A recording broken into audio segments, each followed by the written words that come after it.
नमस्कार दोस्तों तुलसी पूजा के समय हमें किन बातों का ध्यान रखना चाहिए। इसके साथ ही यदि आपके घर में तुलसी का पौधा नहीं है तब आप किस प्रकार माता तुलसी का विवाह करें, और यदि आपके घर में भगवान श्री शालिग्राम भी नहीं है तो आप किस प्रकार माता तुलसी की पूजा करें। दोस्तों आज की वीडियो में मैं आप लोगों को हर एक बारीक से बारीक वो बात बताऊंगी जिसके हर कोई जानने के इच्छुक होते हैं, क्योंकि कहते हैं माता तुलसी की पूजा जो भी व्यक्ति अपने जीवन में करता है तो उसके जीवन में धन दान संपत्ति की कमी नहीं रहती है, साथ में उसके पारिवारिक जो संबंध होते हैं वो बहुत ही ज्यादा मधुर रहते हैं। इसके साथ ही दोस्तों मैं आप लोगों को बता दूं कि किन लोगों को माता तुलसी की पूजा जो है वो नहीं करनी चाहिए और किस विधि से करनी चाहिए। दोस्तों वीडियो जो है वो बहुत ही ज्यादा महत्वपूर्ण होने वाली है। कार्तिक माह में जो भी माता तुलसी की पूजा करता है उसे हर विधि जानकर ही पूजा करनी चाहिए। दोस्तों वीडियो को शुरू करने से पहले मैं मेरे आराध्य श्री लक्ष्मी नारायण को मैं कोटि कोटि प्रणाम करती हूँ,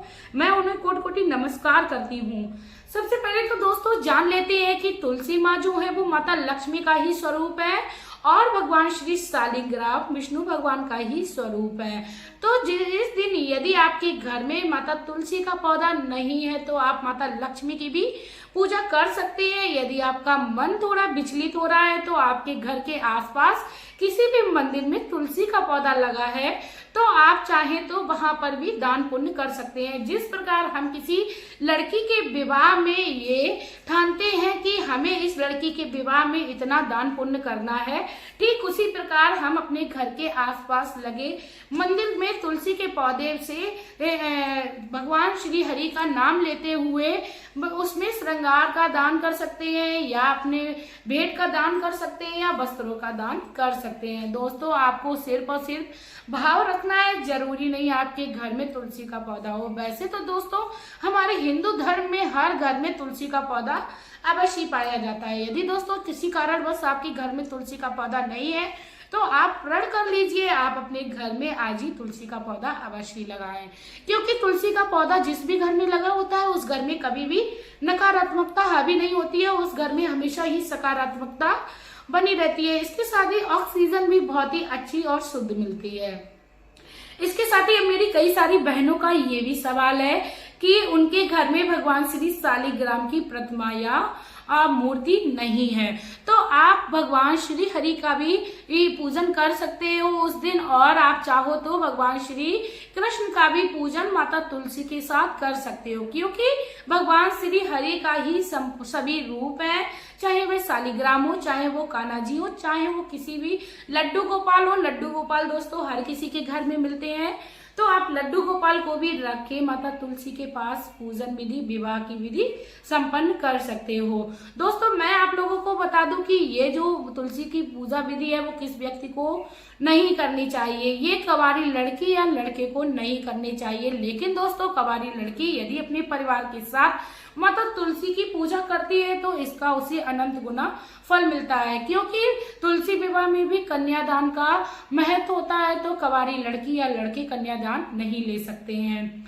इसके साथ ही दोस्तों मैं आप लोगों को बता दूं कि किन लोगों को माता तुलसी का विवाह करना चाहिए जिससे उनके जीवन में उन्हें संपूर्ण फल की प्राप्ति हो। जिन दंपति लोगों के जीवन में बेटी का सुख नहीं है, उनके घर में बेटी नहीं है, तो यदि वो लोग माता तुलसी के विवाह की विधि को संपन्न करते हैं तो उन्हें संपूर्ण कन्यादान का फल प्राप्त होता है। यदि कोई व्यक्ति अपने जीवन में कन्यादान नहीं करता है तो हमारे हिंदू धर्म शास्त्र में बताया जाता है कि उसके जो पूर्ण है वो आधे अधूरे रह जाते हैं। इसीलिए आप अपने घर में माता तुलसी के विवाह की पूजन विधि को संपन्न कर सकते हैं। इसके साथ ही दोस्तों चलिए बताते हैं कि आपको तुलसी विवाह के समय किस विधि से पूजा और आराधना करनी है। आपको एक बहुत ही सुंदर सा चौक बनाना है। यदि आपके घर में गमले में लगा हुआ है माता तुलसी का पौधा तो आप उस गमले को अच्छे से साफ सफाई कर लें और उस गमले को आप यदि संभव हो जाए तो कलर कर लें। यदि आपके पास कलर के लिए कुछ भी नहीं है तो मुल्तानी मिट्टी से भी आप उस गमले को अच्छे से कलर कर दें। उसके बाद आप उसमें रंग से जय श्री राम, सीताराम, ओम श्री तुलसाय नमः, स्वास्तिक ओम का चिन्ह बनाइए, जिससे वही गमला जो है वो और भी ज्यादा शोभायमान लगने लगे। और माता तुलसी को आप बहुत ही सुंदर तरीके से सजाइए। जो भी आपने श्रृंगार का सामान चढ़ाया था उससे आप माता तुलसी को चूनर, बिंदी, सिंदूर, चूड़ियां, बिछिया, मावर इत्यादि से आप उनको सजा दीजिए, क्योंकि कहते हैं कि जो भी माता को सजाता है तो माँ उसका जीवन कभी भी नरक नहीं बनने देती है। माँ उसके जीवन में हमेशा ही पति का सुख बनाए रखती है। तो आप गमले में माता तुलसी को विराजमान कर लीजिए। यदि संभव हो जाए तो गमले के पास में आप एक चौकी लगाइए, जिसमें भगवान श्री शालिग्राम को रखिए या श्री हरि को रखिए, या आप लड्डू गोपाल को रख लीजिए या कान्हा जी को रख लीजिए।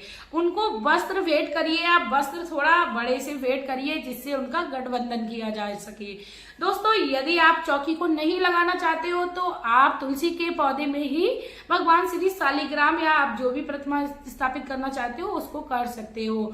और भगवान श्री हरि और माता तुलसी के लिए आप बहुत ही प्रेम से अपने घर में भोजन बनाइए, क्योंकि घर का भोजन जो होता है वह शुद्ध होता है। तो आप घर में भोजन में आप प्रसाद में आप खीर पूरी बना लीजिए, या आप चाहे तो भगवान श्री शालिग्राम को स्नान करने के लिए पंचामृत भी अपने घर में बना सकते हैं। यदि आप में क्षमता है तो आप मार्केट से भी उनके लिए मिष्ठान मंगा सकते हैं। 5 तरीके की मिष्ठान आप उनको चढ़ाइए और आप उनको फल और मेवे का भी भोग लगा सकते हैं। कहते हैं कि जो भी श्रद्धा से भगवान को जिस भी विधि से बुलाता है, पुकारता है, पूजन करता है, भगवान उससे ही प्रसन्न हो जाते हैं। क्योंकि कहा जाता है जाकी रही भावना जैसी, प्रभु मूरत देखी तिन तैसी। तो जरूरी नहीं है दोस्तों आपके पास बहुत सारी सामग्री होनी चाहिए, बहुत सारे आपके पास ऐसे साधन होने चाहिए, तभी आप पूजा कर सकते हो। दोस्तों, आप भगवान को एक दिया जलाकर मात्र प्रसन्न कर सकते हो। इस दिन दीप दान का भी बहुत बड़ा महत्व है। माता तुलसी के पौधे के पास आपको दीप की माला यानी गमले के चारों तरफ आपको दीप को प्रज्वलित करना है। आप ज्यादा से ज्यादा संख्या में आप दीप को प्रज्वलित करिए। यदि आप नहीं संभव है तो आप 16 की भी संख्या में दीप को जला सकते हो। आप आटे के दीपक बनाइए और उनको प्रज्वलित करिए। माता तुलसी की आप विधिवत पूजा करिए। इसके साथ दोस्तों मैं आप लोगों को बता दूं कि आप उनकी आरती को अवश्य करिए। आप आरती में माता तुलसी की आरती करिए, श्री हरि की आरती करिए। इसके साथ ही दोस्तों मैं आप लोगों को बता दूं, तुलसी विवाह के समय यदि कोई पति पत्नी दोनों लोग पूजा करते हैं तो पति को चाहिए कि भगवान श्री हरि के पाटे को उठाकर और माता तुलसी की गमले को उठाकर यदि वो संभव हो जाए तो उनकी 7 परिक्रमा अवश्य करने चाहिए, क्योंकि 7 फेरे होते हैं। यदि नहीं संभव है तो आप खुद ही अकेले ही गमले के चारों तरफ 7 या 11 या 9 या आपकी जितनी संख्या आपके अंदर क्षमता है आप उतने फेरे लगा सकती है दोस्तों। लेकिन याद रखना है कि आपको फेरे लगाते समय विषम संख्या ही इस्तेमाल करनी है।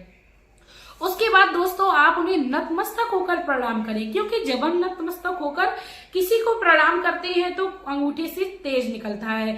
जब ऐसा भाव बनाएंगे भगवान के श्री हरि के शुभ और सुंदर कमल चरणों में प्रणाम कर रहे हैं तो उनके अंगूठे से निकलता हुआ तेज हमारे मस्तक पर विराजमान हो रहा है।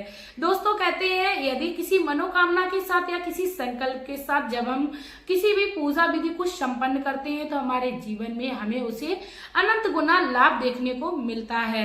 इसी के साथ दोस्तों यदि आप लोगों को तुलसी पूजा से संबंधित ये जानकारी अच्छी लगी हो तो प्लीज मैं आप लोगों से रिक्वेस्ट करना चाहूंगी आप लोग मेरी वीडियो को ज्यादा से ज्यादा शेयर करें, क्योंकि शेयर करने मात्र से आपके जीवन में माता तुलसी की कृपा प्राप्ति होगी।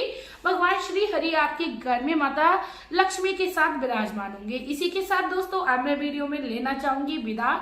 आपका प्यार और कीमती समय देने के लिए धन्यवाद।